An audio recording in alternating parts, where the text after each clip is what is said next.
This is Daniel Coosbury, and in this lecture we're going to be looking primarily at area and volume. So in the last lecture we looked at length and units of length and the metric system and the American system and things like that. And area and volume are somewhat related, and so we can start thinking of area. Well, think of it this way. When we have like some sort of segment right here, we can think about measuring its length in some sort of units, whether it be metric or American. But when we start getting like two-dimensional shapes, we can start thinking of area as like how much space does it take up in a two-dimensional plane. So when you have just like one little segment right here, it takes up pretty much no space. But once you start getting two-dimensional shapes, you can talk about area.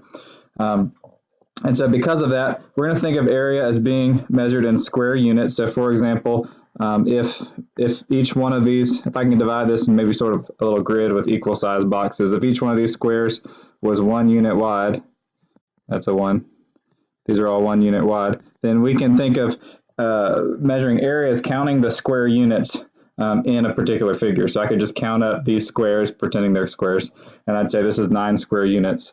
And so that's kind of the most basic idea of area. So here's an example of a triangle, and it is measured, it's kind of split up into square units, and so we're going to assume these are perfect squares, and that they're 1 unit wide, and that these triangles are just half of a square, or at least it looks like they are. So we're just going to assume they're half of a square. So to find this area in square units, I'm just going to count up the number of squares. So 1, 2, 3, 4, 5, 6, 7, 8, 9, 10, 11, 12 squares. And then maybe count the number of half squares, 1, 2, 3, 4, 5, 6, 7, 8 half squares, which would just make 4 regular squares. So my area is going to be 12 plus, there's another 4 squares in those triangles. My area is going to be 16 square units. Now, I don't know what units they are, so I'm just going to call them units. So if that unit's a meter, it'd be square meters. If it's a foot, it'd be square feet, and so on. So another kind of application of area is we can use it to talk about the density of certain things. So for example, population density would be the population of a place with respect to how much actual physical space there is. So some places we would say are more dense because there's less actual area and a lot of people stuck into it, whereas some places, for example, the Midwest, have a ton of area, but not a lot of people live there, so their density would be less. And so we have a little formula for population density here. We just take the population, divide it by the area, and that's how we get that. So here we have a problem. The population of California is this huge number, and the area is this slightly less square miles. And the question is, what is California's population density? So all I'm going to do is I'm going to divide the population, which is some long number, by the area. That's a comma. 633. And I should go ahead and put units in here too. So this is square miles. We can write it as miles squared. Nope, that's not. This is square miles. Write as, and this would be, I guess you can say persons. And then if I do that division, which will take me a second to type that long number.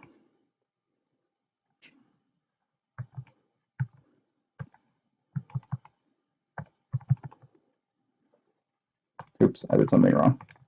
Then I get 237. We can put a decimal there. Persons per square mile. So then if you were to imagine taking the state of California, which kind of looks like this, and breaking it up into square miles, just a grid, you can imagine there being 237.6 people in each little square mile area, which really honestly just means that California is incredibly dense, or at least its population is dense. Now, most of California's population is dense in certain population centers, but nevertheless, it's an interesting number, and it's something we can do is to find population density or other kinds of density using area. So what I've done is I've cut and pasted that part of the formula sheet that has to do with area right here. So we can do some more unit conversions just based on area. So you'll notice a lot of these are similar units. They're just now all squared, and so their conversions are a little bit different. Note that like 1 inch is or 12 inches is equal to 1 foot, but when you square the units, it kind of squares everything. So I would suggest using this part of the formula sheet when you're working with area. because squaring things can be tricky. But the good thing is dimensional analysis still works with area. So this problem says convert 16,525 acres to square miles. And so what I want to do is I'm going to look on my formula sheet. I'm going to find where it has square miles and acres. So I'll multiply by a unit fraction where I want the acres to cancel out. So I'll do 640 acres down here. And I'll put the 1 square mile here. And this way acres cancel out. I'm dividing my 16,525 by 640. And when I do that, I end up with 25, I'll just round to one decimal place, 0.8 square miles. So the dimensional analysis works the same way with area. We just have these different conversions now because we're squaring everything. So I would highly suggest using this part of the formula sheet when you're doing unit conversions with area. And it should work just the same. It's the same mathematical process. You're either, with these unit fractions, you're either multiplying by these not one numbers or you're dividing by them. And it all depends on which number needs to cancel. So if I have acres, I want acres to be down here. So you're dividing, they cancel out. You end up with square miles left over. Okay, now we can talk about volume. So if we have length with one-dimensional objects and area with two-dimensional objects, then volume is going to be involving three-dimensional objects. So length is kind of how long a particular thing is. It doesn't actually take up any two-dimensional space. The area takes up two-dimensional space, like on a table or a surface or something, and the volume takes up three-dimensional space. So how much three-dimensional space does it take up? And with the case of volume, we can imagine all these sides being 1 unit long. If it was a perfect cube, then we would call this a cubed unit. So in this problem below, we're going to consider that these are all cubed units. So if I wanted to find the volume in cubed units of this figure, I would simply count up all the cubes. And you can't see all of them, but we can kind of use reasoning to figure out how many cubes there are here. So if, in this face I can see I have 12 cube units, so there's a set of 12. And so I would imagine that there's more sets of 12 back here. In fact, there'd be 1, 2, 3, 4 more sets of 12. So here's a set, there's a set, there's a set, there's a set, there's a set. There's 5 sets of 12. So I can maybe just do that multiplication and say this is 60 square units. And maybe I'll write it like this now, if I wanted to. Another way we could do this, if you remember the formula for the volume of a cube, we can say, well, this length down here is 3, the width is 5, and the height is 4. So 3 times 5 times 4 would also give me 60 square units. But conceptually, oh, that should be a 3. Man, hold on. This should be a 3. So, but conceptually, we can think of volume in terms of cubed units simply by imagining like a perfect cube that's 1 unit long and 1 unit wide and 1 unit tall, and just counting up the cubes, kind of like we did with the area things. So we have unit conversions for volume too, and some for capacity. And so there's a lot of them based on kind of what you need to do. I'm just going to do one example of this right here. And we have a pool that has a volume of 10,000 cubic feet. And so we can write cubic feet like this if we wanted to. Feet cubed, cubic feet, same thing. How many gallons of water does the pool hold? So I'm going to look over and see, oh look, I have a cubic feet to gallon conversion. So I'll do that so that my cubic feet are at the bottom. There's a 1 cubic foot for 7.48 gallons.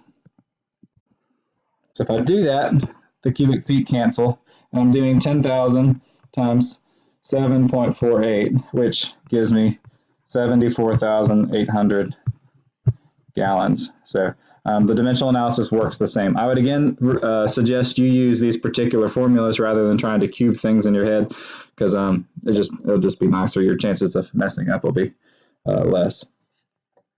Let's do another one, just to kind of show you things can kind of convert with metrics too. So this one's a little weird. We have 220,000 cubic centimeters, and we want to convert to liters. Well, so cubic centimeters is a way of cubing kind of your centimeter measures length. Cubing that, you get to volume, whereas a liter is a unit. Sorry, a liter is a unit in the metric system that naturally measures volume. And so this conversion down here is pretty pretty helpful, that 1 cubic centimeter is equal to 1 milliliter. So those two things are exactly the same. You also kind of have this down here, which is helpful. That 1,000 centimeters cubed is equal to 1 liter. It's equal to 1 decimeter cubed, if you wanted to think about it that way. Now these, yeah, I'll just kind of point to that. So if we were to do this conversion, we'll do 220,000 cubic centimeters. And I want to go all the way to liters. So maybe I can use this second box down here. I'll do 1,000 cubic centimeters per 1 liter. So I'm just doing a unit fraction again. I'll do 1,000 cubic centimeters so that cancels, and I'll do 1 liter on the top. So that's nice. That'll cancel. That's the dimensional analysis we're pretty familiar with. So if we cancel that out, that just means I'm dividing by 1,000. So 3 of my zeros get knocked out, and I have 220 liters left over. So that works pretty much the same.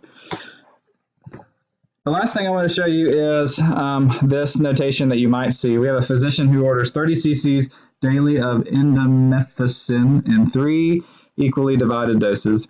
And the question is, how many ounces of the drug should be administered daily? The reason I wanted to show you this particular one is because this cc is common shorthand for cubic centimeter, which means when we see the abbreviation cc, we should be thinking of cubic centimeters. Those are the exact same thing. So I want to go from cubic centimeters to ounces. I'm just going to write this as 3 cubic centimeters, even though that's the same thing as cc. So I'm going to go from cubic centimeters to ounces, and I need to find something on here that's going to do that for me. So one thing I can use is this thing I circled before, is that 1 cubic centimeter is equal to 1 milliliter, which isn't really that helpful, except that I have an approximation here, conversion that 1 ounce is equal to 29.6 milliliters. So I can do that dimensional analysis trick where I convert from one unit to another, so I can even go to a third unit to get to what I want. So I'm actually going to do it this way, just to remind you that we can do this. I'm going to go 2 milliliters first, so I want to go 1 milliliter is equal to 1 cubic centimeter, which nothing's going to change here. I'm just multiplying it by 1, except that now these cancel out, and I have milliliters now. So I have 30 milliliters now. And I want to go from milliliters to ounces, which I can do. I have 29.6 milliliters is equal to 1 ounce. So now if I do that, the milliliters cancel, and I'm left with ounces. So really what I'm doing is I'm taking 30, I'm multiplying it by 1, dividing by 1, so that's still 30. Multiply it by 1, that's still 30. Dividing by 29.6. So I'm taking 30 and dividing by 29.6. That's going to be pretty small, which is reasonable. 1.01 ounces. Really small amount, but then again, we're talking about a particular drug. Usually you don't take high volume of that. But if you're like me, you don't look at cc's and think, well, oh, I know what that is. Like, that's a lot or that's a little. I don't ever use cc's because I'm not a doctor. But you tell me 1.01 ounces, and that kind of has a little bit more meaning for me. So this is how much should be taken in a day. And there's not a question about this, but it says that it's going to be divided into 3 equally divided doses. So you can take this number then, divide it by 3, and get your 3 doses if you're interested in that. But anyway, that's kind of the volume and area in a nutshell. The unit conversions, again, for volume and area, they work really exactly the same. I would say use this formula sheet as much as you can, and that should help you get through most of it.